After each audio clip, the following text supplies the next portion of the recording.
Shalom, bien-aimés dans le Seigneur, nous sommes dans la joie de nous retrouver pour une nouvelle semaine de méditation biblique. Nous sommes le lundi 27 mars 2023 et nous vous saluons au nom de notre Seigneur et Sauveur Jésus-Christ. Nous allons lire un texte dans la deuxième lettre de Paul aux Corinthiens et nous lirons le 10e verset du 12e chapitre.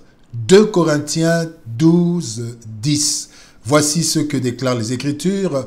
Dans la version Louis II, il est écrit « C'est pourquoi je me plais dans les faiblesses, dans les outrages, dans les calamités, dans les persécutions, dans les détresses, pour Christ, car quand je suis faible, c'est alors que je suis fort. »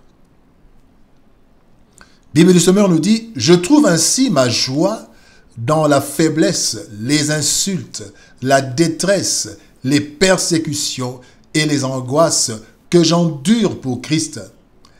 Car c'est lorsque je suis faible que je suis réellement fort. » La force de mes faiblesses.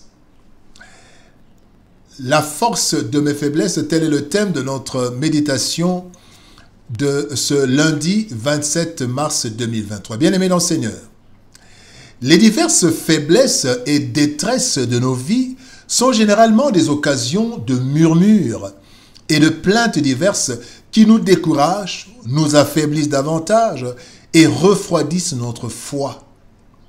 Pourtant, cela ne devrait pas en être ainsi. Le message que nous apporte le texte de ce jour est que lorsque nous sommes faibles et accablés, c'est en ce moment que nous sommes réellement forts en tant que chrétiens marchant avec le Christ. Comment comprendre cette vérité qui semble être un contraste? Voici quelques leçons à tirer. Première leçon, endurer pour Christ. Endurer pour Christ. Dans 1 Pierre chapitre 4 verset 16, la Bible dit « Si quelqu'un souffre comme chrétien, qu'il n'en ait point honte, et que plutôt il glorifie Dieu à cause de ce nom. » Bien-aimés dans le Seigneur, il y a plusieurs sortes de souffrances. Nous pouvons souffrir à cause de nos erreurs et fautes. Nous pouvons souffrir à cause de la conjoncture ou à cause de la méchanceté et des erreurs et des fautes des autres. Toutes ces souffrances, bien-aimés, nous les endurons pas nécessairement pour Christ. Nous endurons une souffrance pour Christ lorsque nous sommes persécutés parce que nous sommes chrétiens. En tant que chrétiens, nous sommes persécutés. Nous endurons une souffrance pour Christ lorsque nous refusons d'employer des voies impures pour nous en sortir. Nous avons des difficultés, nous pouvons utiliser des voies obscures, des voies impures, mais nous refusons. Là, nous endurons parce que nous sommes chrétiens. Nous endurons une souffrance pour Christ lorsque nous acceptons une situation difficile. À cause de notre foi, nous l'acceptons. Nous la tolérons. Bien-aimés dans le Seigneur, souffrir comme chrétien n'est pas honteux, même si les gens se moquent de nous. C'est plutôt un sujet de gloire interne qui devrait s'exprimer dans la joie, comme dit la parole de Dieu. Si tu souffres, mon frère, ma sœur, à cause de ta foi, non pas à cause de tes fautes ou à cause d'un mauvais comportement, n'en aie pas honte. Au contraire, sois-en joyeux. Deuxième leçon, réjouissance dans les peines.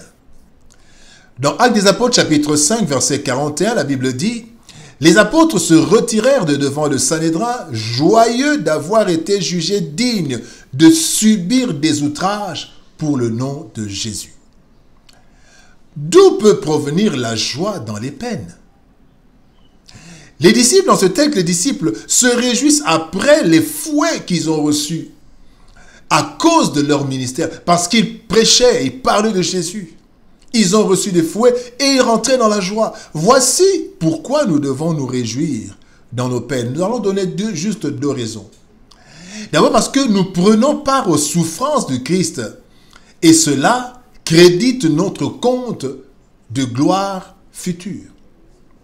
Dans 1 Pierre chapitre 4 verset 13, la Bible dit « Réjouissez-vous de la part que vous avez aux souffrances de Christ, afin que vous soyez aussi dans la joie et dans l'allégresse lorsque sa gloire apparaîtra. » Donc, nous prenons part aux souffrances du Christ et cela crédite notre compte d'une gloire future, de gloire future. La deuxième raison pourquoi nous réjouir dans nos peines, quand nous souffrons comme chrétiens, c'est parce que nous serons consolés après les peines. Dans 2 Corinthiens chapitre 1 verset 7, la Bible dit « Et notre espérance à votre égard est ferme. Parce que nous savons que si vous avez part aux souffrances, vous avez part aussi à la consolation. Et la consolation de la souffrance, bien-aimée, s'obtient pendant cette vie. Nous allons aussi être consolés quand nous souffrons pour le Seigneur, avant de voir même la gloire dans l'au-delà, mais nous allons être consolés dans cette chair, dans ce corps. Troisième leçon, puissance de Christ dans mes faiblesses. 2 Corinthiens chapitre 12 verset 9 dit « Ma puissance », c'est Christ, Dieu qui parle à Paul, « Ma puissance s'accomplit dans la faiblesse. Je me glorifierai donc plus volontiers de mes faiblesses, afin que la puissance de Christ repose sur moi. » Bien-aimé dans le Seigneur, le plus faible dans une maison bénéficie généralement du plus grand soutien des parents. Soit qu'il soit mal, il est malade ou il a un problème. Il en est de même dans la foi. Lorsque nous devenons faibles à cause de ce que nous endurons pour le Seigneur, ce dernier, le Seigneur, se lève et déploie sa puissance en notre faveur.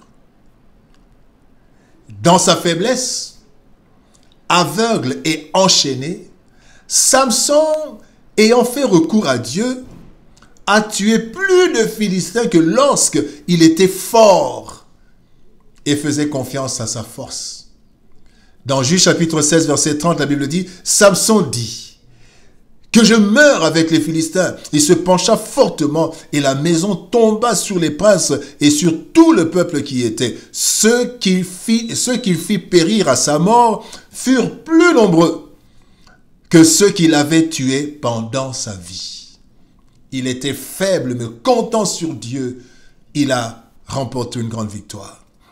Bien-aimé, là où Christ semblait le plus faible, c'est là que toute la puissance a été déployée au point de dépouiller les puissances des ténèbres à la croix. La Bible dit dans Colossiens chapitre 2, verset 15, il a dépouillé les dominations et les autorités et les a livrées publiquement en spectacle en triomphant d'elles par la croix, là où il était le plus faible physiquement, mais c'est là où il a déployé toute sa puissance. Bien-aimé dans le Seigneur, la force du chrétien devient élevée et réelle dans ses nombreuses peines, dans ses moments de peine. C'est parce qu'il prend part aux souffrances du Christ et ainsi plaît à Dieu qui déploie sa puissance en sa faveur. Là où nous semblons faibles et vulnérables à cause de notre fidélité à Christ, c'est là où nous sommes revêtus de la puissance glorieuse et irrésistible du Christ. Quand je suis faible, c'est alors que je suis fort. Prions. Éternel Père de gloire, Dieu Tout-Puissant, c'est vrai que Seigneur, au Dieu de gloire, tu manifestes ta puissance même dans nos faiblesses. Voilà pourquoi, Seigneur ô Éternel, dans nos peines, dans nos souffrances, nous venons à toi. Je te recommande mon frère, ma sœur, qui se sent faible, qui est dans des tourments, à cause du nom de Jésus-Christ. Seigneur, ô Dieu de gloire, déploie ta puissance dans sa vie, déploie ta puissance dans ma vie, dans la vie de mon frère, de ma vie de ma sœur, afin que, Seigneur Dieu de gloire, cette parole s'accomplisse. Lorsque nous sommes faibles, c'est alors que nous sommes réellement forts. Que toute la gloire te revienne. Au nom de Jésus-Christ, notre Seigneur et Sauveur, nous avons ainsi prié. Amen. Bien-aimés dans le Seigneur, nous sommes arrivés à la fin de notre méditation. Que Dieu nous bénisse. Shalom, au revoir, et par la grâce de Dieu, nous nous retrouvons demain pour une nouvelle méditation biblique. Au revoir.